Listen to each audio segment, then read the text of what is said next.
પાદરામાં સતત છઠ્ઠી વખત બિનહરીફ તરીકે પાદરા બાર એસોસિએશનના પ્રમુખ બન્યા દીપક પ્રજાપતિ। પાદરા વકીલ મંડળની ચૂંટણીમાં દીપક પ્રજાપતિ બિનહરીફ ચૂંટાયા છે। 2 વાર ચૂંટણી અને 4 વખત બિનહરીફ મળી સતત છઠ્ઠી ટર્મમાં પાદરા બાર એસોસિએશનના પ્રમુખ દીપક પ્રજાપતિ બન્યા છે।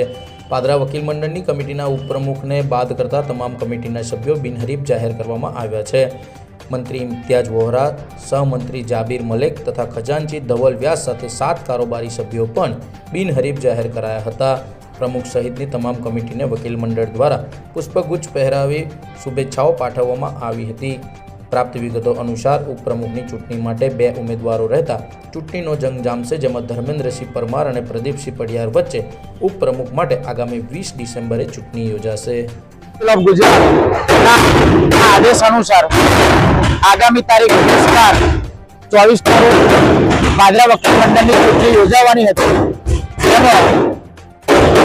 सतत छठ्ठी वार दीपक प्रजापति ने प्रमुख तरीके वर्ती गई है અને સહમંત્રી તરીકે જાબીર મલિક અને મંત્રી તરીકે ઇમ્તિયાઝ વોરા અને આખી કમિટી 7 સભ્યોની કમિટી કારોબારી કમિટી એ બિનહરીફ જાહેર થઈ છે અને ઉપપ્રમુખ માટેની ચૂંટણી યોજાશે 20 તારીખે 20/12 તો પ્રદીપસિંહ પડિયાર અને ધર્મેન્દ્રસિંહ પરમાર બંને ઉમેદવારો વચ્ચે ચૂંટણીનો જંગ જામશે અને અને વકીલ એકતાના માટે પાદરા વકીલ મંડળે એક મિસાલ ઊભી કરી છે કે સતત છઠ્ઠી વાર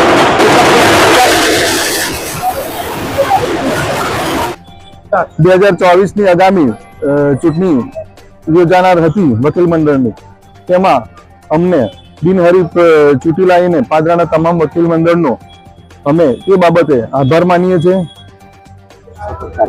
અને સતત અમે આ કોર્ટના વકીલો મિત્રોના સહકારથી આગામી તમામ કામો કરીશું।